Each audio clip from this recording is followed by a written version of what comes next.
본질에 대하여 올해 말씀드리겠다라고 하고 본질에 대해서 설교를 하는데, 또 이 부분, 오늘 육신대로 살지 말라, 이 부분을 전하고 싶은 그러한 두 가지 일이 있었기 때문에 제가 설교를 이렇게 준비를 했습니다. 로마서 8장은 성령 안에 있는 영원한 생명에 대한 확신, 구원의 확신을 다루는 장이 로마서 8장입니다. 그 중에서 1절부터 17절까지는 성령은 죄로 인해서 죽은 자들에게 생명을 주시는 분이시다, 그 부분을 교훈하고 강조를 합니다. 그 중에 이제 오늘 말씀이 나오는데, 오늘 말씀 첫 번째로 우리가 볼 것은 성도는 빚진 자라고 하는 것입니다. 성도는 빚진 자. 12절과 13절 말씀 여러분들이 보시고 화면에 보겠습니다. 세번역 성경으로 이 부분을 보면 훨씬 더 잘 이해가 됩니다. 읽겠습니다. 시작. 그러므로 형제 자매 여러분, 우리는 빚을 지고 사는 사람들이지만 육신의 빚을 진 것이 아닙니다. 우리는 육신을 따라 살아야 할 존재가 아닙니다. 여러분이 육신을 따라 살면 죽을 것입니다.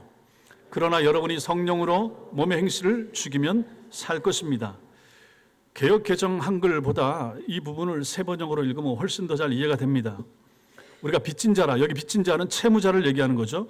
어떤 일을 반드시 해야 될 사람, 돈을 꽂다 반드시 갚아야 되는 거죠.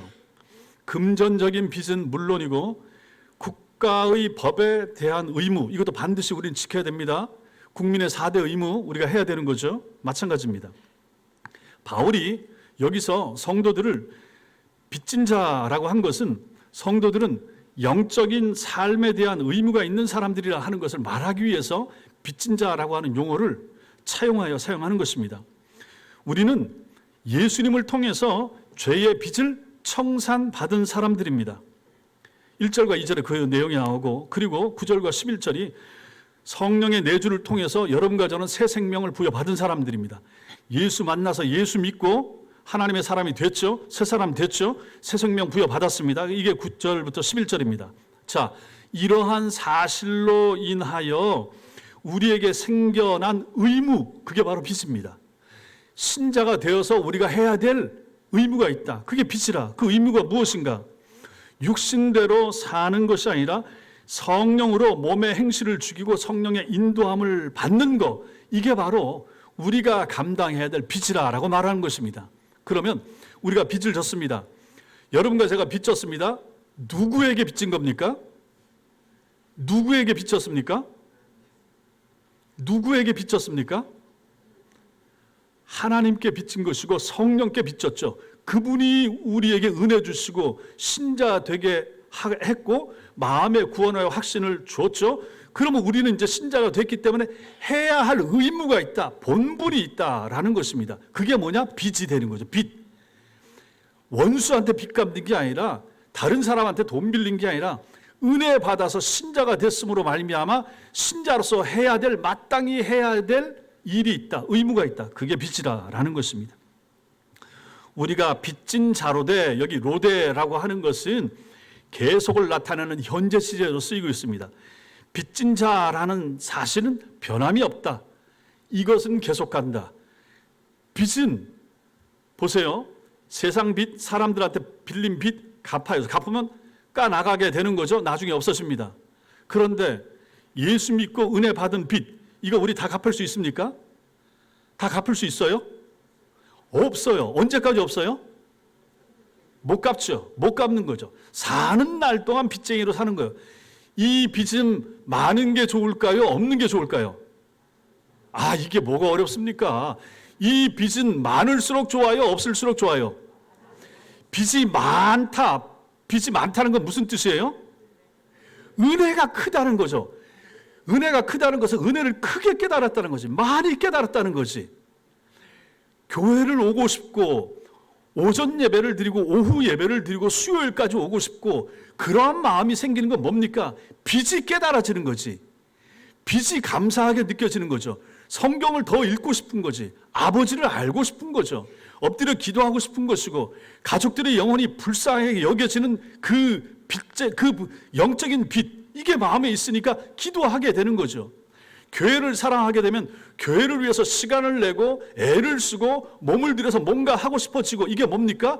빚 갚는 행위가 되는 거죠. 이게 성도의 마음의 자세라, 빚진 자라고 하는 의미가 여기에 있다라는 것입니다. 빚진 자라고 하는 사실은 변치 않는 것입니다.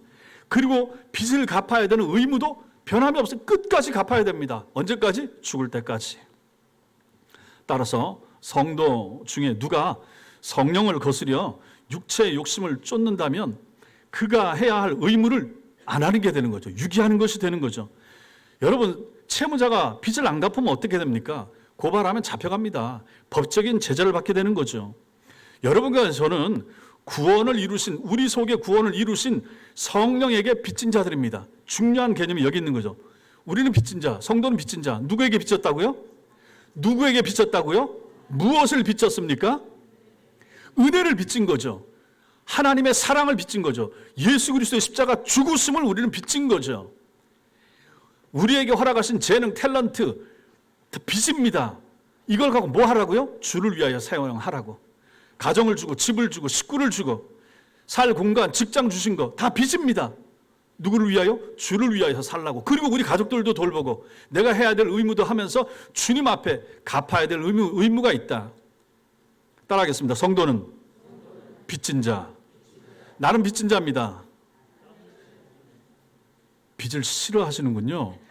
요 빚은 좋은 빚이에요. 교회 빚 좋은 거 아니지만 갚아야 되지만 이 빚 좋은 빚입니다. 나는 빚진 자입니다. 따라하겠습니다. 나는 빚진 자입니다. 나는 성령에게 빚진 자입니다. 나는 은혜에 빚진 자입니다. 나는 사랑에 빚진 자입니다. 나는 천성교에 빚진 자입니다. 갚으시기 바랍니다. 뭘로 갚으시겠습니까? 헌신과 충성 이런 걸로. 돈으로는 굳이 강조하지 마시고, 남편들 싫어하니까. 두 번째, 육신대로 살 것이 아니다. 육신대로 살 것이 아니다. 설교를 할 때는 고개를 드십시오. 성경 볼 때만 보시고. 그래서 여러분들이 고개 숙이는, 적는 분들은 괜찮아요. 예. 고개 숙이시는 걸 별로 제가 안 좋아하기 때문에 뒤에다 자꾸 띄우잖아요. 정신없이. 육신대로 살면 안 된다. 육신이 헬라어로 뭡니까? 사르코스라고 하는 것인데, 신약 성경에 보면 이게 자주 나옵니다. 육신, 죄된 본성, 타락한 인간의 죄된 본성을 가리키는 용어입니다. 사르크스, 육신. 하나님과 원수가 되고 주변 사람들을 아프게 하는 그런 악한 본성 우리가 다 가지고 있습니다. 이 육신의 본성이 구원받기 전에는 우리 삶의 주인 노릇했죠. 예수 없이 살 때는 나 중심입니다. 그냥 가족 중심.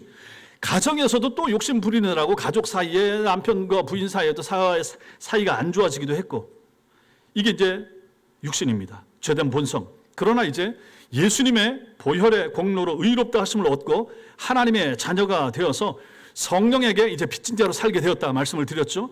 이제 우리는 그 빚을 잘 갚으면서, 성령에게 빚 잘 갚으면서 살아가야 됩니다.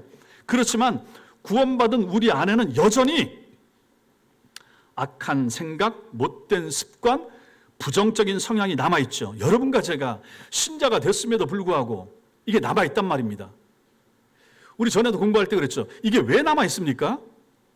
우리 속에 왜 있어요? 아니, 예수 믿게 되면 교회 나가고 회심하면 천사가 되는 거 아닙니까? 우리 김경화 성도님처럼 천사 됐잖아요. 아마 악한 말 안 할걸? 나쁜 소리 안 할걸? 이제 분위기 잡고 뭐 이런 것도 잘 안 할걸요? 정말 좋은 사람 되지 않았습니까? 근데 여러분과 저 어떻습니까? 우린 천사입니까 거의? 천사 아니에요? 여전히 이게 있더라. 얼마나 사람 좋습니까? 인상도 좋고 좋아 보이고. 우리 집사람한테 물어보십시오. 정말로 그렇게 좋은지 물어보세요. 죄의 권세로부터 자유케 되었음에도 여전히 과거의 모습대로 살아가려고 하는 모습이 우리 속에 종종 나타납니다. 해놓고 후회하죠. 내가 이러면 안 되는데. 저만 그래요? 왜 여러분들은 아는 것처럼 이렇게 뻔뻔한 얼굴을 하고 계시고, 뭐 TV에 나오는 게 나만 쓰레기야? 나만 쓰레기야? 뭐 이러던데.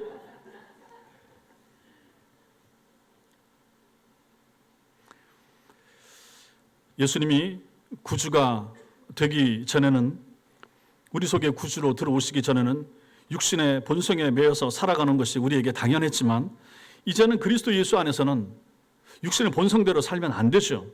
성령이 아닌 육신에 빚진 것처럼 살아서도 안 된다는 것입니다. 왜냐하면 육신의 본성대로 살면, 오늘 말씀 중요한 거 13절 보십시오. 너희가 육신대로 살면 반드시 죽을 것이로되, 이렇게 말씀하고 있습니다. 이 말씀의 의미가 무엇인가? 여기서의 죽음은 육신의 죽음과 영원한 죽음까지도 포함하는 그러한 죽음이 되는 것입니다. 죽는다. 너희가 육신대로 살면 죽는다. 당연합니다, 성도 여러분. 육신대로 사는 것은 내가 하고 싶은 대로 사는 삶이고 자기 욕망에 충실한 삶이 되는 것입니다. 죄악에 대한 의식이 없이 사는 것이고 하나님에 대한 생각을 덜 하면서 자기 마음대로 살아가는 삶이 되는 거죠. 이런 삶의 마지막이 무엇인가? 죽음이 되는 거예요. 너희가 육신대로 살면, 12절에도 육신대로 육신에게 져서, 여기 져서는 디피트, 그냥 지는 게 아니라 육신에게 빚져서, 그런 뜻입니다. 육신에게 빚져서 육신대로 살 것이 아니라 우리는 성령에 빚져서 성령의 은혜 안에서 살아가야 될 사람이지, 육신에 빚져서 육신대로 살면 안 된다는 것입니다. 그리고 육신대로 살면 죽는다라고 13절에서 말하는 거죠. 마지막에 죽음입니다. 육신대로 살면 중독되는 거죠. 술, 담배 열심히 따라가고 하면 중독되는 것입니다. 마약 중독, 노름 중독, 게임 중독, 컴퓨터 중독, 이게 전부 다 내 육신을 원하고 우리 뇌에서 도파민을 자극하게 만드는 그런 부분, 내가 너무 좋잖아요. 하면 즐겁잖아요. 그 시간에 다른 거 생각이 안 납니다. 잊고 싶고, 세상은 괴롭고, 내 삶은 어렵고, 여기 들어가면 이 공간에서는, 여기서는 날 너무 행복하게 하고 즐겁게 해주잖아요. 이걸 한단 말입니다. 그게 뭡니까? 중독이에요. 중독. 다른 말로 하면 이게 자기 파괴가 되는 것입니다. 정상적인 내 삶을 살아야 되는데 그 삶을 못 살고 이 안에서만, 이 방 안에서만, 이 골방 안에서만, 이 사이버상 안에서만, 여기서만 활동하고 여기서만 뭐 하게 하고, 경정, 경륜, 이거 다 전부 다 이 도박, 이거 아닙니까? 여기에 매이는 거, 거기 가고 싶고 보고 싶고 돈만 생기면 거기다 넣고 싶고, 중독입니다. 자기 파괴입니다. 정상적인 내 삶을 못 사는 거예요. 주변에 있는 가족들이 걱정하면 나는 제정신이 아닌 거죠. 본래 모습대로 못 사는 것입니다. 내 자리에 안 서 있는 거 타락입니다. 내 자리에서 벗어나면 타락인 거죠.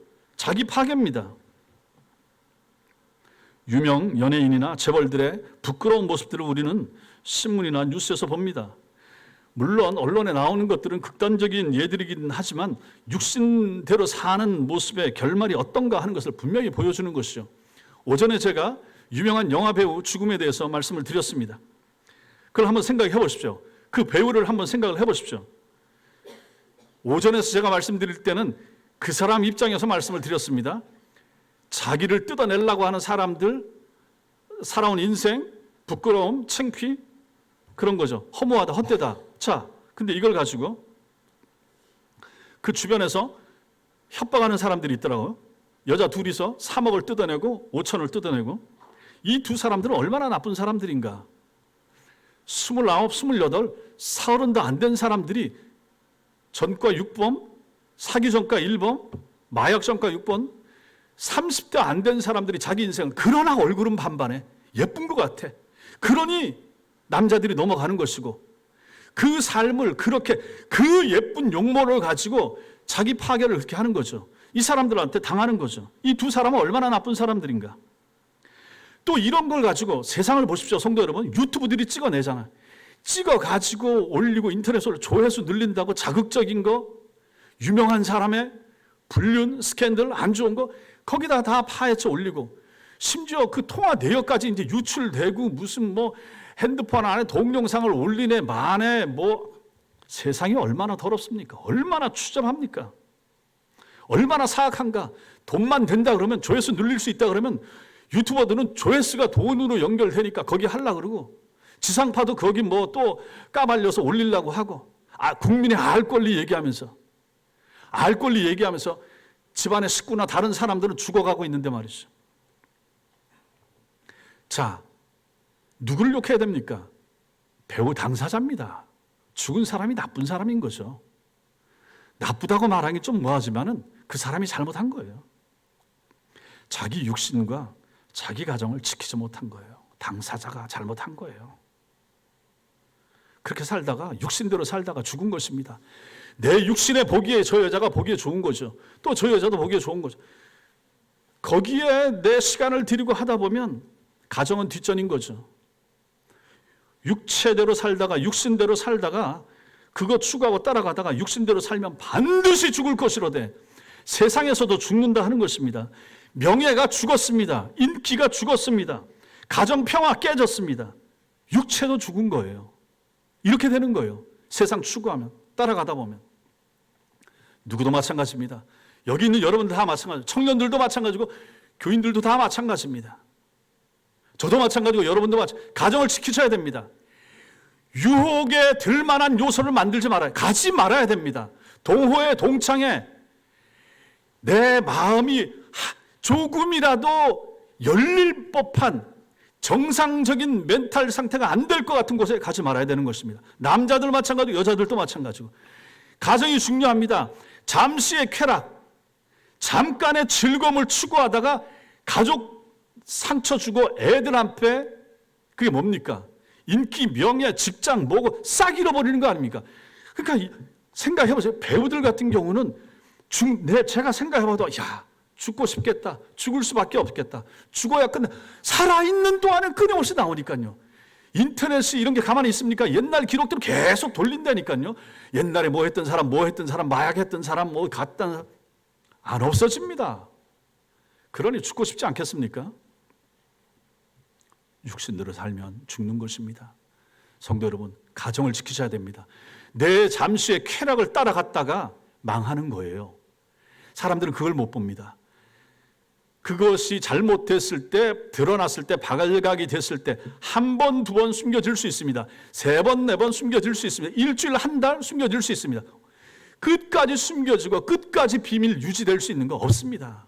드러나면 끝장입니다. 드러나면 가정이 깨지지 않아도 이제 정상적인 상태로 부부 간에, 자식 간에, 자녀들에게도 아빠가, 엄마가 늘 안 지워집니다. 그 상처는. 죽음입니다. 자식에게 있어서 존경스러운 아버지의 모습은 없어진 거예요. 죽은 거예요. 존경할 만한 우리 아버지, 우리 어머니의 모습은 더 이상 아이의 마음속에 남아있지 않은 것입니다. 남편 마음속에, 아내 마음속에 혹시라도 불륜을 했다 그러면 그것은 안 지워지는 거예요. 그러니 이 말씀이 정확하지 않습니까? 신자들의 삶에도 마찬가지고 불신자들의 삶에도 너희가 육신대로 살면 반드시 죽는다. 죽습니다. 육신을 쫓아가고 육신 쫓아가고 성령 없이 은혜 없이 살면 다 죽는 거죠. 예수 없이 살고 믿음 없이 살고 영적인 죽음, 이렇게 살다가 육체가 죽음, 육체의 죽음, 이렇게 사는 사람은 지옥 가니까 영원한 죽음, 이 죽음 세 개가 다 오지 않습니까? 육신대로 살 것이 아니라 하는 것을 오늘 말씀이 우리에게 알려줍니다. 세 번째로 우리가 보는 것은 죽여야 산다. 죽이면 산다. 따라하겠습니다. 죽여야 산다. 13절 말씀을 세 번역으로 보도록 하겠습니다. 세 번역 읽겠습니다. 시작. 여러분이 육신을 따라 살면 죽을 것입니다. 그러나 여러분이 성령으로 몸의 행실을 죽이면 살 것입니다. 보십시오. 여러분이 육신을 따라 살면 죽을 것입니다. 바로 앞에 제가 말씀드렸죠. 육신을 따라 한 번 사는 게 아니에요. 살고 육신 따라 살고 내 욕망 따라 살고 내 쾌락에 추구하면서 따라 살면 죽는 날이 온다 하는 것이죠. 그러나 여러분이 성령으로 몸의 행실을 죽이면 산다. 성령으로 몸의 행실을 죽이면 산다. 죽여야 산다. 여기서 나오는 거죠. 무엇을 죽여야 되는가? 육체의 행실을 죽여야 됩니다. 육체의 행실을 죽여야 된다. 골로새서 3장 5절과 6절 말씀 시작. 그러므로 땅에 있는 지체를 죽이라. 곧 음란과 부정과 사욕과 악한 정욕과 탐심이니 탐심은 우상 숭배니라. 이것들로 말미암아 하나님의 진노가 임하니라. 이것들로 말미암아 하나님의 진노가 임한다. 이걸 죽여야 된다. 이 땅을 살아가면서 세상의 문화 속에서 갖게 되는 죄악된 욕망들을 죽이라라고 하십니다. 음행과 더러운 행위와 욕정과 악한 욕망과 탐욕, 우상처럼 섬기는 이런 삶의 태도들 죽이라. 이런 것들은 어디서 오는가? 이런 것들은 어디서 나오는가? 어디서 나옵니까? 마음에서 옵니다. 사람의 마음에서 나온다. 마가복음 7장 말씀 21절부터 23절 시작. 속에서 곧 사람의 마음에서 나오는 것은 악한 생각 곧 음란과 도둑질과 살인과 간음과 탐욕과 악독과 속임과 음탕과 질투와 비방과 교만과 우매함이니 이 모든 것이 다 속에서 나와서 사람을 더럽게 하느니라. 이 모든 악한 것이 다 속에서 마음에서 우리 마음에서 나와서 사람을 더럽게 한다. 나를 더럽힌다. 내 인생을 더럽게 만든다.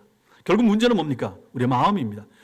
여러분과 저의 마음, 신자라고 하는 성도라고 하는 우리의 마음, 우리 삶을 망치고 우리가 함께 잘 살지 못하도록 만드는 것은 결국 우리 안에 있는 육체적인 성향, 악한 본성인 것입니다. 끊임없이 자라는 정원의 잡초처럼 우리 마음속에 이 악한 성향들이 자라나는 것이죠. 마귀가 우리 마음의 정원에 계속해서 잡초의 씨앗을 뿌리는 것입니다. 마귀가 하는 일이 그런 거죠. 우리 마음속에 기도하지 않는, 말씀을 중심하지 않는, 교회 중심이 하지 않는 성도의 마음에 자꾸 세속적인 거, 세상의 거, 땅의 기쁨, 쾌락을, 씨앗을 뿌리는데 이게 어느 순간에 싹이 나서 트는 거죠. 그대로 방치하면 어떻게 되는가? 정원을 다 망치게 되는 것입니다. 마음을 지켜야 됩니다. 그럼 무엇으로 이러한 몸의 행실을 죽일 수 있는가? 우리 마음에서 나오는 이 악한 이 모든 것들을 죽여야 되는데, 죽이는 것은 마음에 있는 것이 몸으로 나오니까 몸의 행실이 되는데, 이걸 죽여야 되는데 무엇으로 죽이는가? 죽이는 도구가 무엇인가? 성령이라. 갈라디아서 5장 16절 17절 시작. 내가 이르노니 너희는 성령을 따라 행하라. 그리하면 육체의 욕심을 이루지 아니하리라. 육체의 소욕은 성령을 거스르고 성령은 육체를 거스르나니 이 둘이 서로 대적함으로 너희가 원하는 것을 하지 못하게 하려 함이니라. 아멘. 성령과 육체의 소욕은 적대적입니다. 육체의 소욕이 살면 성령이 죽고 성령이 살면 육체의 소욕이 감소되는 거죠.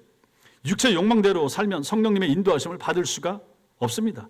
성령님의 인도를 받아야 육체의 욕망을 극복할 수가 있죠. 이 땅을 살아가는 동안에 우리 마음속에서는 끊임없이 육체의 욕망들이 올라옵니다. 아기 때부터 올라와서 나이 들어서 세상을 떠날 때까지 어떤 욕망이든지 탐심이든지 탐식이든지 뭐든지 올라오는 거죠. 이것들을 성령의 안에서 극복하고 이겨낼 수 있어야 됩니다. 식욕은 생존을 위해서 필수적이지만 폭식을 한다거나 편식을 한다면 입에는 즐거운데 소화기관이 힘들어지거나 건강을 해치게 되는 것입니다. 성적인 욕망도 마찬가지인 것입니다.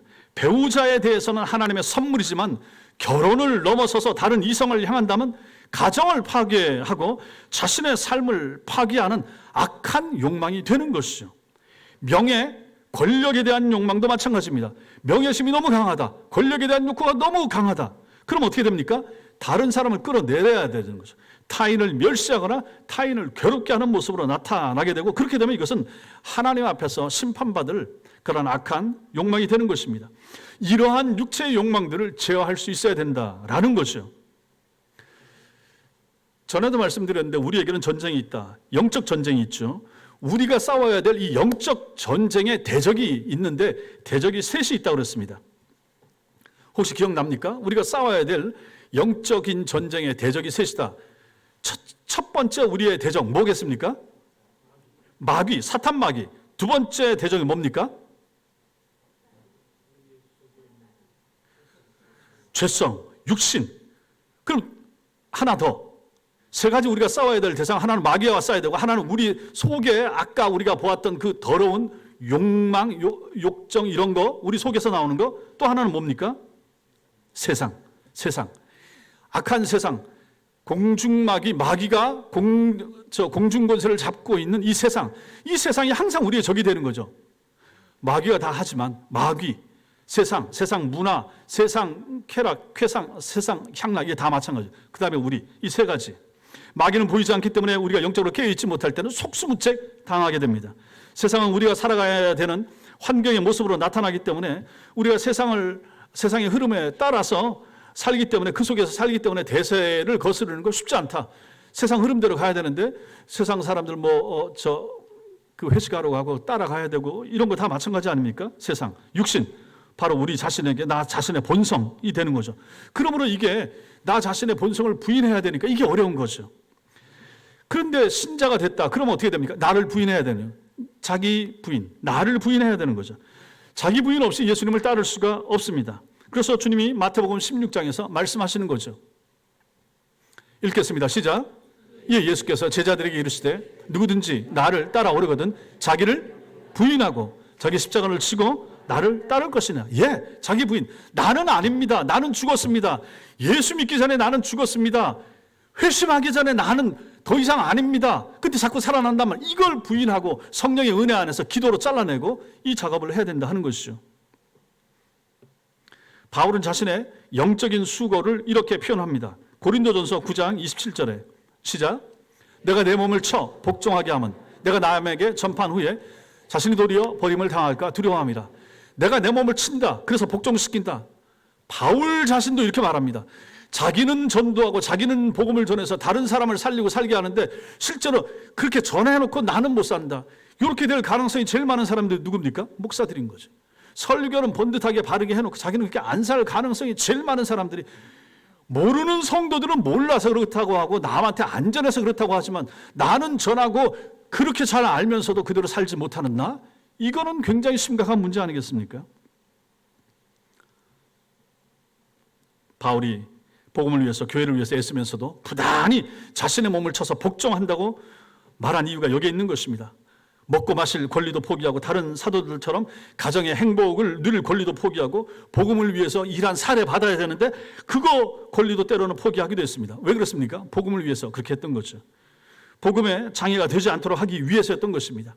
이것은 운동선수가 시합의 승리를 위해서 절제하고 안 먹고 운동하고 땀 빼고 하는 거하고 마찬가지인 것이에요. 자기 부인. 자기 부인 하지 않으면 어떻게 됩니까? 개체량에서 통과를 못합니다. 그럼 시합 자체를 못하게 되는 거죠. 여러분과 저도 마찬가지입니다. 우리는 복음을 위해서, 주님을 따르기 위해서 자기를 부인해야 될 사람들입니다. 그 사람들이 신자들인 거죠. 나는 저걸 하고 싶은데 내 신분이 신자고 내 신분이 장로고 내 신분이 권사고 내 신분이 하나님의 사람이라면 하지 말아야 되는 거죠. 그러면 나를 부인해야 되는 거죠. 이 작업 포기해야 되는 것입니다. 이게 어렵다는 거죠. 이 어려움, 여기서 실패하게 되면 넘어지는 것입니다. 앞에서 예를 들었던 배우는 신자가 아니니까 그렇다 치고, 최근에 제가 또 하나 얘기를 들었습니다. 제가 전도사 때부터 30년 전부터 좋아하고 그분의 책을 읽고 테이프를 들었고 했던 그런 목사님이 계십니다. 교회를 개척한 지 30년 됐죠. 그래서 올해가 68세인가 이렇게 됩니다. 은퇴를 얼마 남기지 않고 있죠. 책도 수십 권을 썼습니다. 베스트셀러 된 것이 많습니다. 기독교 출판 문화상 받은 거 1년에 한 번 가장 히트치고 좋은 내용을 가진 독자, 작가에게 준 상, 그걸 3번이나 받은 목사님. 책도 많이 쓰고 교회도 4,000명, 5,000명 부흥시켰으니까 얼마나 탁월합니까? 그분의 설교, 청교도적인 설교. 저도 거기 은혜 많이 받고 도전받고 그분의 쓴 책을 전도사 때부터 읽고, 자네 정말 그 길을 가려나, 신앙의 길, 목회의 길을 가려고 하면 이 책 읽고 가라. 이렇게 해야 된다. 그 속에 나와 있는 내용들. 거기 보면 이제 음란이나 칠계 범해가지고 넘어지는 사람들에 대한 내용도 쓰고, 그분은 말하기를 세상에서는 삼진아웃이 있다. 술, 음주 걸려서 3번이면 삼진아웃 되면 면허 취소되고 뭐 이렇게 되지 않습니까? 세상에서는 뭐 3-4번 봐줄 수 있고 그렇게 해줄 수가 있다. 그런데 교육자들이, 목회자가 한 번만 걸려도 원 스트라이크 아웃이다. 이렇게까지 얘기할 정도로 그 7개 이런 부분 그렇게까지 강조했던 분입니다. 근데 어느 순간인가 이분이 홈페이지나 뭐 여기를 가도 안 보여요. 어제 또 다시 들어가서 봤어요. 그랬더니 후임이 바뀌었습니다. 목사가 원로 목사 추대 충분히 되고 다 해야 되는데 그런 적 없고, 이임식 하는데 영상을 1시간 40분짜리를 제가 다 봤는데 그분 말은 한마디도 언급이 안 되고 사라졌습니다. 얼굴도 안 나오고, 그분 설교는 다 뒤로 감추면서 부목사들 설교 앞으로 빼고 부목사들 이름 다 나오고, 저 뒤로 넘겨가면 이제 그분 설교 있긴 있는데 이름도 안 나오고, 그렇게 됐습니다. 왜 그렇게 됐는가? 제가 너무 궁금했어요. 우리 교단도 아니고 다른 교단이니까. 그래서 몇몇 목사님 통해서 이분이 없어졌다. 좀 찾아달라. 내 스승님이 안 보이신다. 그래서 이제 수소문해서 알아봤죠. 그래서 지난주엔가 그에 대한 대답을 들었습니다. 교회 안에 여자 선사님이 계셨습니다. 38, 9 미혼의 여자 선사님이 계시죠. 그 아버님이 돌아가셔가지고 교회에서 가서 전라도에까지 가서 장례 참여하고 목사님, 담임 목사님도 가시고 했습니다. 돌아왔습니다. 그 전도사님 위로해 주기, 자세한 건 모릅니다. 그냥 들은 얘기면 그 전도사님을 위로해 주기 위하여 목사님이 만났고 그 전도사님한테 옷을 한 벌 사줬습니다. 그러고 나서 전도사님 손을 잡았습니다. 그걸로 끝입니다. 그걸로 끝입니다. 그냥 넘어갔는데 이 전도사님이 그걸 가지고 자기가 나온 대학의 홈페이지 게시판에 올린 거예요. 우리 목사님이 내 손을 잡았다. 그때 난 너무 무서웠다. 그걸로 끝입니다. 그리고 이게 이제 교회 안에 장로님들하고 알려지게 됐죠. 덮으면서 조용히 더 이상 다른 데로 얘기 안 나고, 그러니까 어디 신문이나 무슨 뭐 교계 신문에도 이게 안 나오는 거예요. 다 어떻게 막았더라고. 잘 막았죠. 그 알아서 좋을 거 뭐 있겠습니까? 잘 막았죠. 그러고 나서 없어진 것입니다. 반포의 어떤 교회에서도 그런 경우가 있었는데 이 목사님이 차를 타고 가면서 여학생을 더듬었는지 하여튼 그랬다는 것 같아. 독일 유학까지 갔다 오고 신학 박사, 훌륭한 목사님이었는데 그것 때문에 그만두게 됐습니다. 조건을 장로님들이 절대로 개척이라든지 어디 청비 안 됩니다. 근데 이분이 교단을 바꿔서 어디 저기 저 성북군가 이쪽에 50명 모이는 다른 교단 교회에 청빙받아서 간 거예요. 근데 그게 알려진 거예요. 이 교회에서 고발했습니다. 고발해가지고 감옥에 들어서 1년 살다 왔어요. 이런 거 보면 야, 교인들이 참, 여러분들이 저를 제가 좋고 잘할 때는 너무너무 좋죠. 목사님 우리 목사님 뭐 그렇게 하는 분은 없지만은 관계가 좋을 땐 좋지만 성도들 돌아서면 이분들 무서운 사람들입니다. 뼈저리게 느끼는 거죠. 제 얘기가 아니라 다른 목사님, 그분은 뭐 좋은 목사 아니었습니까? 훨씬 공부 많이 하고 박사고 실려 있고 반포에서 목회하고 1000명 넘어가는 교회 목회하고 아무나 불러옵니까? 탁월한 분들만 가지 않게. 그런데도 딱 정 떨어져서 내보내면 그만입니다. 저쪽 어디 50명 모이는 데서 목회, 그걸 왜 고발을 합니까? 고발해서 끝나서 이분 이제 어디 가서 뭐 하는지 몰라 이제. 지금 제가 말씀드린 이분도 마찬가지입니다. 끝난 겁니다. 끝나야 되고 목회자가 자기는 설교를 그렇게 해놓고 손목만 잡았다 해도 마찬가지. 뭐가 문제입니까? 주님은 마음이 움직이면 이 간음 아닙니까? 손만 마음이 움직여 어쨌든 동정이니 뭐 이런 것이 결국은 그런 식으로 이제 나타나게 되는 거죠. 안 되는 거죠. 해서는 안 된다. 이걸 가지고 속된 말로 한 방에 훅 간다. 훅 강. 없애. 하나님이 무서운 분이십니다. 이게 하나님의 공의인 거예요. 그러니 저는 그런 일에 연루될 맨 마지막 사람, 절대로 걸리지 않을 사람, 그분으로 본 거예요. 근데 그분이 손 한 번 잡고 사라져 갔습니다. 은퇴식도 없이 30년을 개척한 그 교회에서 더 이상 이름을 볼 수가 없고 아무도 그 사람 이름을 언급을 안 해. 지나간 과거를 회상하면서 막 영상 띄워주고 하면 뭐 옛날 저 개척교회 모습 지하 새방 뭐 막 어디 나가서 전도하고 목사 나온 사진 하나도 없어. 싹 뺐어. 없어요. 세상엔 그런 곳이고 또 그게 맞고 잘못한 겁니다. 마음이 움직인 거 잘못입니다. 죄악입니다. 잘못된 것입니다. 그러니 누가 자기의 삶에 대하여 자신할 수 있겠습니까? 여러분 자신도 마찬가지예요. 저도 마찬가지인 거죠. 저도 마찬가지입니다. 그러니 성도 여러분, 저한테 인간적인 호감 갖지 마십시오. 잘생긴 건 아니고 호감은 있게 생겼죠. 그럼에도 불구하고 이성적인 마음 품지도 않겠지만, 여러분 기준에 맞지도 않겠지만 품지 마세요. 안 품었지만 앞으로도 품지 마시란 말입니다. 호감 갖지 마세요. 목사 이상으로 가까이 하지 마세요. 여러분 망하고 저 망하고 교회 망하고 다 끝나는 것입니다. 그거 어디 이름 소문 나보십시오. 그 교회 가겠습니까? 끝나는 겁니다. 힘들어지는 것입니다. 여러분이 살고 저를 살려주시기 위해서라도, 우리 교회를 위해서라도 혹시라도 우리 목사님도 그냥 그 선에서 하시고 뭐 나서 사서 보낸다든지 이것만 하고 더 이상 가까이 오지 마시라는 얘기입니다. 차를 혹시 타게 돼도 마찬가지면 제 옆자리에 타지 마세요. 그런 분도 없지만은 제 승용차 탈 일도 없지만 혹시 타더라도 제가 사모님하고 모실 때가 뒤에 대각선에 타시고 스타렉스 타도 마찬가지 뒤에 타시기 바랍니다. 옆자리 타지 마시고 뭐든지 마찬가지. 별거 아니라고 저도 옛날에 생각하고 별거 아니라고 하는데 선배 목사님들이 야 그거 별게 될 수가 있어. 조심해 늘 얘기하고 이런 거 보면 정말 무서운 거예요. 여자를 멀리 하라는 거예요. 멀리 합니다. 예, 멀리 해야 되고 앞으로도 할 것이고 가급적 가까이 오지 마시고 성경 묻는 거나 뭐 이런 것만 하시고 인간적인 호감 가질 필요 없습니다. 여러분들이 인간적인 호감과 정을 줄 분은 집에 있어요. 집에 남자든지 한 사람뿐이 그냥 그걸로 족한 거예요. 마음에 안 들어도 하나님이 나한테 줬다. 책 그냥 가는 거 끝까지 싫어도 다음 생에 없긴 하지만 이 사람 안 그래도 이번 생에는 책임지고 그냥 가시란 말이에요. 그게 하나님의 은혜고 그것이 여러분들이 마땅히 감당해야 될 일입니다. 제가 지금까지 목회하면서 본 게 그건 거예요. 얼마나 많이 깨어지는 가정이 있던가. 밖에 나가서 더 살아보면 좋아보면 살아봐. 네가 살아봐 그러잖아요. 다 그놈이고 그분이고 이렇게 됩니다.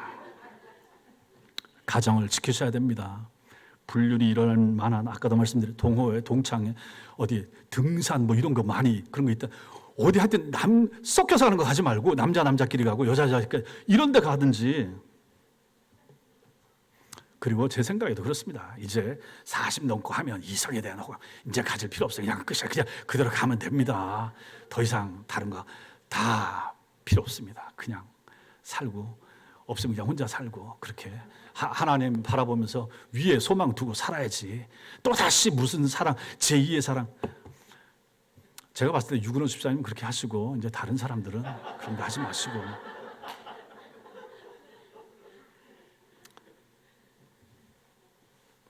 죽여야 삽니다. 성령의 은혜 안에서 나를 죽여야 되고 옛사람, 속사람 잘못된 것을 죽여야 되고 성령의 은혜 안에서 나를 지키고 내 영혼을 지켜야 됩니다. 내 영혼을 지키고 내 몸을 지킬 때 우리 가정을 지키게 되는 것이고 여러분 가정이 온전하고 여러분 가정이 건강해야 교회가 건강한 것입니다. 가정이 힘들고 어렵고 삐걱삐걱하면 교회 잘 안 나옵니다. 믿음 안 생깁니다. 교회 열심히 낼 수가 없습니다. 그러니 성도 여러분 이 말씀을 잘 생각하시고 그래서 이 두 가지 그 케이스 그 목사님의 케이스와 영화 배우의 케이스를 생각하면서 야 우리는 무엇을 해야 되는가? 나는 무엇을 해야 되는가? 우리 성도들은 뭘 해야 되는가? 그래서 이 말씀을 준비한 거죠. 이게 성도 삶의 본질입니다. 육신대로 살지 말라. 육신을 따라 살지 않기 노력해야 됩니다. 이거 저절로 안 됩니다. 아까 말씀드렸죠. 원수마귀, 세상, 내 속에 있는 더러움, 추함 끊임없이 일어나는 거예요. 이것은 은혜를 받아야 이게 안 일어납니다. 기도해야 죽일 수 있습니다. 찬양해야 가라앉힐 수 있습니다. 교회 생활 열심히 하면서 엉뚱한 생각이 들어오지 않도록 해야 내 속에 있는 것들이 올라오지 않는 것이죠. 이렇게 죽여야 나는 삽니다. 죄성을 죽여야 내 영성이 사는 거예요. 죄성이 살아나면 영성이 죽습니다. 시소와 같습니다. 하나가 올라가면 하나 내려옵니다. 너무 정확한 거예요. 성도 여러분 죽여야 됩니다. 내 속에 더러움과 추함은 죽이셔야 되고 내 속에 있는 믿음과 신앙생활과 뜨거움과 열정을 살리셔야 됩니다. 그래야 내가 살고 가정이 살고 교회가 산다. 믿으시기 바랍니다. 기도하겠습니다.